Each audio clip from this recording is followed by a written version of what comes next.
You should buy and play this game. Hey guys, my name is Tigress and welcome to a hopefully comprehensive review and essay thing on the indie RPG game named Heartbound.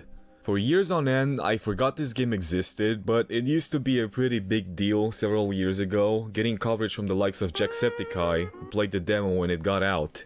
My then 12-year-old brain was so rotted away by Undertale that it automatically associated the two games with one another, despite them not having a lot of correlation. I remember some drama that started from MatPat supposedly calling Heartbound Undertale 2 or something, and that drama was the last thing I heard about the game until I saw it on Steam recently. And I can honestly say that this game is really good. Amazing even. Seriously, this very incomplete game gave me brain rot. I really like it that much.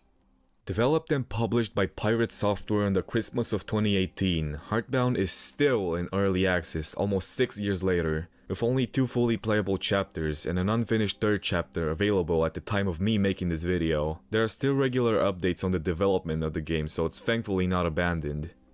Heartbound sees us playing as Lore, a troubled young boy who routinely comes face to face with his turmoil and negative thoughts. His outlook on the world alters how he perceives both written and verbal communication from others, as well as the physical world around him. His best friend is his dog, named Baron, who helps him deal with his not so pleasant day-to-day life to the best of his abilities. Baron has an optimistic personality, basically balancing out Lore's sarcastic and hyper-negative tendencies. The first scene sees us peacefully sleeping until Lore wakes up, and as he tries to turn on the light, it explodes, killing both him and Baron instantly.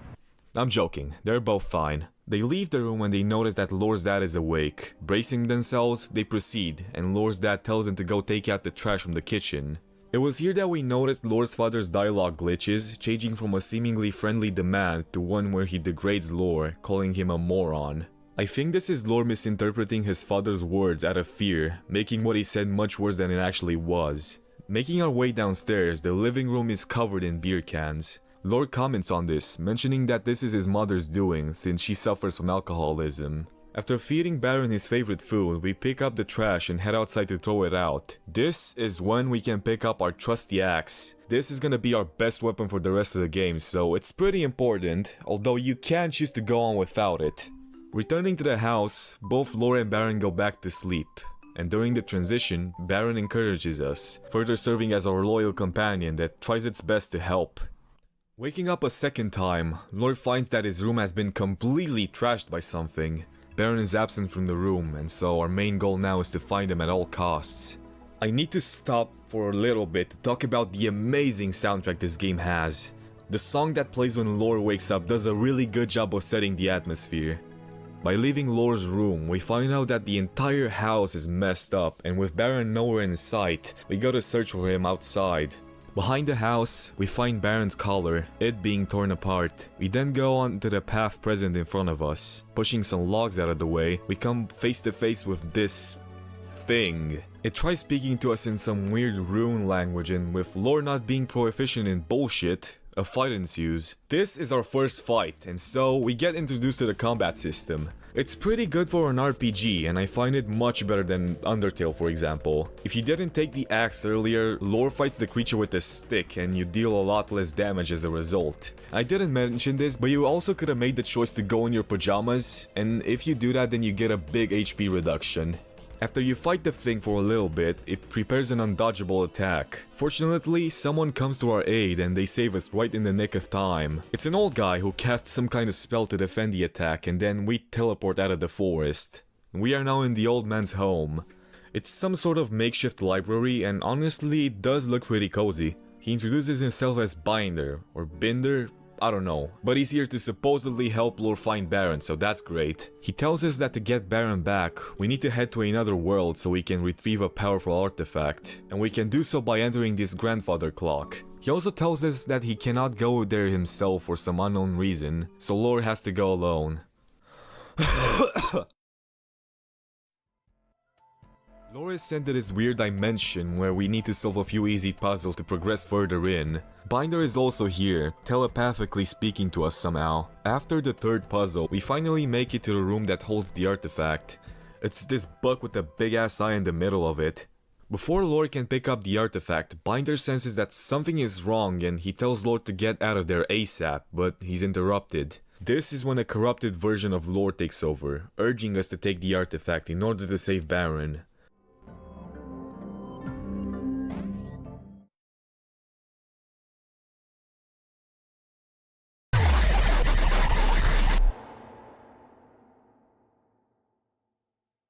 We go and pick it up, and it starts screaming at us, the screen fading to black right after. Waking up in our room again, we can see Baron leave. Going after him, we are suddenly transported into this dark and spooky place. With the artifact in hand, we proceed onward. The book is taunting us while we make our way through this dark maze, calling Lore weak for losing Baron, while also putting him at fault for it. After wandering around for a bit, Lore loses his patience and he tosses the book, screaming that he just wants to find Baron and go home. Moving forward, we find the creature from earlier, and it seems that it's out for blood. This is our first real fight in Heartbound. The boss itself is no big deal, especially if you picked up the axe and the hoodie. Completely depleting its HP, it personally tells us not to hold back, and so we strike it for one last time. Before we move on, I want to brag about this for a little bit. There's an achievement for beating the encounters with this boss with only the pajamas and the stick without taking any damage, and I got it, and only 1% of players have this. I'm a professional.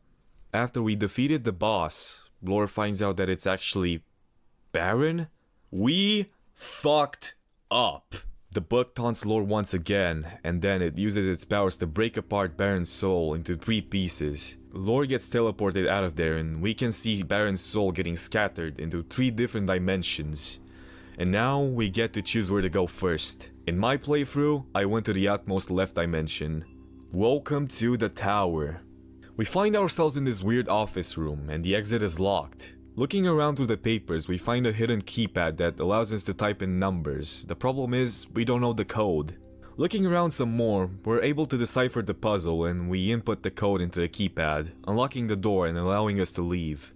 Exiting, Lore finds his father because he apparently works here. He's beyond shocked to see Lore here and he tells him that he needs to get out of here now. He opens up a path and he sends Lore through it. And then once again, we wake up in this nightmare world. And we see Baron in the distance. Just when we are about to get to him, he disappears and the artifact reveals itself once more. Lore has no choice but to stick with it.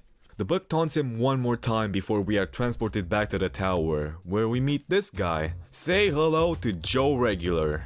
He's a pretty chill dude. He calls Lore an intern, and when Lore asks him what the hell he's on about, Joe tells him to just play along for now, and to meet him in the boardroom up ahead. Lore agrees and he proceeds forward. We have arrived at some sort of company and we can see all the employees working at this place.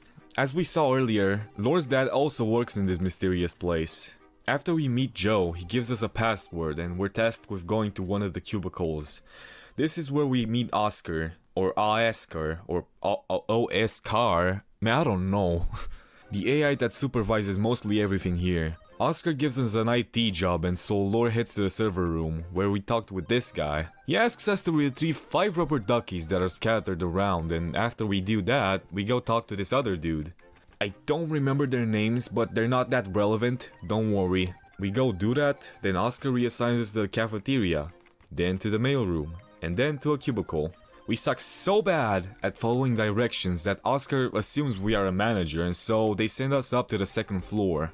But before we go there, heading to a janitor's closet, Lore can choose to drink a suspicious black liquid from the tap, and if he does, he just kinda passes out. When he wakes up, we can see Binder. He's taking the form of a vulture in this dimension, which is odd. He asks Lore if he has the artifact. We can choose to lie to Binder and say that we don't have the artifact, or we can choose to tell the truth. Regardless of what you say here, nothing happens for now. Making our way to the elevator, Joe and his friend, Whistler, help us actually get the thing moving, since it seemed to be broken. In the elevator, Lore has a moment to clear his head, but the artifact appears again, calling him a shithead. Arriving on the 2nd floor, Joe tells Lore to snoop around for the boss, and so he gives him this kick-ass cap. The 2nd floor is more or less the same as the 1st floor. This is when I have to talk about a complaint that I have with the game. There's no sprint button, and so we're stuck at this slow-ass walk all the time. It can get a bit annoying, especially when you have to backtrack because there's no fast way of doing it. Running around some more, we find a handbag. When Laura interacts with it, we see a flashback of his living room. The artifact says that it wants more of these familiar objects. After we find the last object in front of this big red door, we can see the last flashback. Laura and Baron are sleeping on the couch and two figures can be seen talking on a staircase. It's Laura's mom and dad and they're arguing. Laura's mom doesn't like that he's wasting his time with Baron, saying that Laura is going to end up like his father someday. His dad doesn't really know what to say and he gets called weak, degrading him. Now this is an abusive relationship if I ever seen one. Now we can finally go. Oh, it's this motherfucker again. Oscar opens the door for us and Joe stops us to give us some words of advice. He says that whatever happens through there, he's gonna have our back. See, this is why Joe is a cool guy. Moving in, Oscar pops up and he says that we have to get terminated now. What the fuck? He gives us 60 seconds before that happens, so Laura unplugs him. Moron. And after that, we find the boss in their lair. It's Laura's mom? She's the supposed boss of this company. Laura's dad appears trying to protect him, but he gets absolutely destroyed. One thing I noticed about Laura's mom is that in her dialogue, she's really verbally abusive to Laura, but then it glitches, taking more of a friendly approach. Contrary to his dad's dialogue in the first chapter, it was the other way around then. It's go time. The fight starts, but right as the combat box appears, she breaks it and she tells us that we are not gonna fight on our own terms. She's the boss here after all. During the fight, she talks about the choices we made leading up to the boss fight and we must pick the correct dialogue options to win. If you answer in a way that conflicts with the narrative she attempts to shape, she'll take damage. If not, Laura will take damage. The boss isn't hard if you know what choices you made, so if you don't have the memory of a goldfish, then you're gonna be fine. After prevailing over the boss, Laura has a heart-to-heart with his dad. He tells him that he forgives him for not being there for him. We then get flashbanged, and Baron shows up, giving us some much-needed emotional support. And that concludes the tower. With the tower done, we get to move on to the other world. Laura is passed out on the floor. Some people drag him away and they put him into a bed, and after a while, Laura finally opens his house. His house? His eyes? What the fuck? We're in this cozy little house and we find out that we've been saved by these goobers. An opossum and a rabbit to be exact. They introduce themselves as Chersi and Ramul, and they tell us that we're in the dimension thingy called Animus. The two leave us to our devices and we get out to explore. This place looks much nicer than the tower. The oversaturated colors there gave me a headache. Moving south, we are greeted by Ramul and he's trying to stop someone from reaching us. It's this huge ass armadillo who punches Laura square in the face. Chersi intervenes and she tells the dude to back off because we're not a threat, and he does. Laura somehow doesn't have brain damage and we meet Ramul. He gives us a broken watch for our troubles from earlier. Meandering some more, we find the armadillo's cave. His name is Emilio. Laura sneaks up on him and he shoves him to the ground by accident, and oh god, not this place again. The artifact tells us to hurt him back, but we're not gonna do that. Emilio is disappointed with himself and he offers to fix our watch. He doesn't have the materials to do so though, and we go to the nearby mine to find a thing. He gets there before us and he gets injured somehow. Laura helps him back to his bed and we have to go alone. Making our way through the mines, that fuck-ass bug degrades Laura once again, like, bro, please just leave me alone. At the end of the mine, we get the choice to look through this shiny crack in the floor. If we do, then everything goes dark and these two floating beings appear. They talk about Laura and how he's doing well in his journey thus far, and then we're back. Laura gets a glowing stone, but he feels pretty uneasy, as the game puts it. We can head back to Emilio and he mostly fixes the watch for us. He can't fix the wood backing on it, so he sends us to someone else. He also gives us another axe, since we apparently lost the one from the first chapter. I need a moment to say that Emilio is such a fun character. Even if we do only stay with him briefly, I definitely want to see more of him once the game is finished. Heading west, we find a little cabin. Emilia told us that whoever lives here can fix the watch. Stepping into the garden, we are greeted by a deer. Just as we are about to explain why we're here, a huge mountain lion gets out of the house, threatening Laura to stay back. Her name is Rode. The deer tells her that it's all good and she goes back into the cabin. The deer's name is Fern. She's gonna fix our watch, but before that, she invites us to lunch. Lunch with a deer and a mountain lion. Cool. When you go talk to Rhodes, she seems nervous and so Lore can pry at her. She tells us to speak somewhere more private and she offers to take us to the forest to get lunch. I chose to go with Rhodes in my first playthrough. Heading into the forest, she's waiting for us here. When Lore gets close, this happens.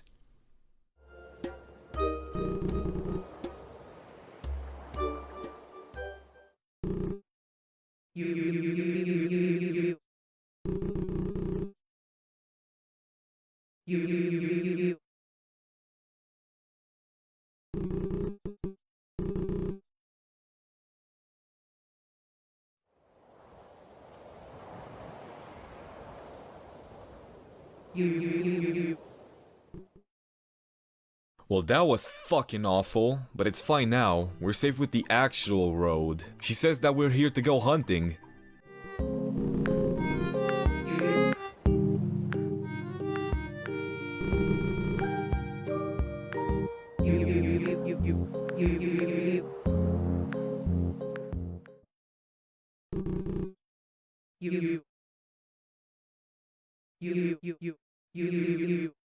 Oh shit. World lunch. Or not. As it turns out, Lore was not on the menu. It was this chicken and we gotta chase after it. Rhodes stuffed these egg pods in our pockets somehow so we can catch some eggs, and if you don't run into any obstacles then you can also catch the chicken itself. But it doesn't matter if you do because Lore passes out from exhaustion either way. Rhodes then tells us that she has a crush on Fern and she doesn't know how to tell her. And we help because we're awesome. Leaving the forest, we are met with these guys again. They keep watching our every move, passing judgment onto Lore at every chance they get. The artifact tells us to hurt them and we get the choice. We either hurt them or we hurt them. As we can see, the book is gaining more control in what we do. But by waiting for a little bit and not pressing anything, everything starts to move again. And the beings compliment us for being strong-willed. Leaving the forest, we see Rhodes and Fern meeting up in the distance. They talk, and Rhodes gains the courage to give Fern a flower crown, and Fern is flattered. They then leave the bridge together. Heading back to their house, there's a note on the door thanking Lore, and we get our watch. It's still not fixed! Bro, come on, we went to like 4 different people and this shitty watch is still broken. Moving north, we come across this fella, and they say that they could take a look at the watch, but first they want to hang out with us for a little bit. We go sit with them at the end of the pier and they tells us that they're looking for some kind of cryptid. Then the water starts doing some weird shit. Our buddy throws us a fishing rod and it gives Lore a mild concussion. Then we throw the whole thing into the water, and our friend throws a shoe in there and oh god, it's gonna come to the surface. It was a log. The mole person introduces themselves as Avocado.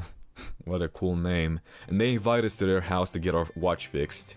Except, it's still broken afterwards.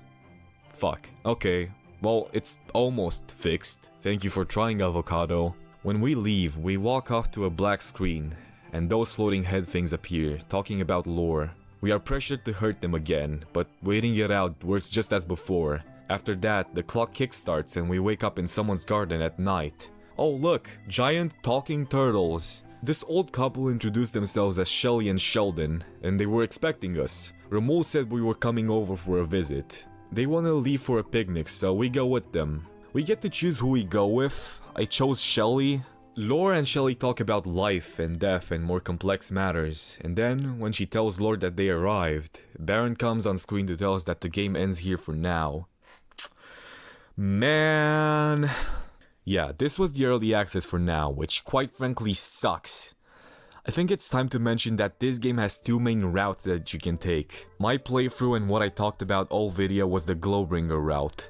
It's the good guy path. The other route that I also played after is the Darksider route, where you make the evil choices. One big push towards the Darksider path is in the first act. You need to feed Baron the trash instead of the dog food, and then when you're outside you throw his food away. I felt absolutely horrible doing it. Baron wasn't even mad, he was just disappointed. There's not any really notable differences in the Darksider path until you get to Animus. In the case, you can choose to leave Emilio to get to his place alone. Then I went with Road into the forest again, but after the minigame, I didn't hang out with her more, and so Lord doesn't give her advice on what to do about Fern. The exchange on the bridge goes horribly for Road and she starts crying, then she fades away. After that, I chose not to hang out with Avocado and they also fade away. Then Lore has a breakdown, saying that he didn't want this. We're in the nightmare world again. Moving forward, we find Emilio. He talks to us, saying that it's not too late for Lord to change his ways, and then he asks if he actually wants to get on the right path. If we say no, then Emilio says that he understands, before disappearing. We're on another path now, and going up, we meet another familiar face.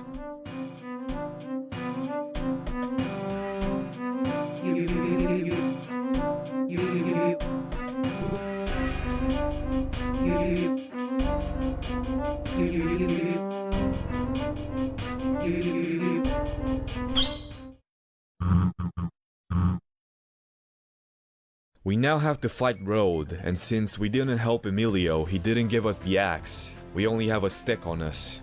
Road has a multitude of attacks that get faster the more you bring down her health. She is not a pushover. There's this attack in particular that got me a few times. You have to click her head repeatedly to keep her back from you, and it gets quite annoying when she's faster. Fighting her with the amazing song that plays in the background feels so good you have no idea. After eventually taking her down, you can have more outcomes. You can either strike her for the last time and she's done for, or you can miss the final attack on purpose so you can let her live.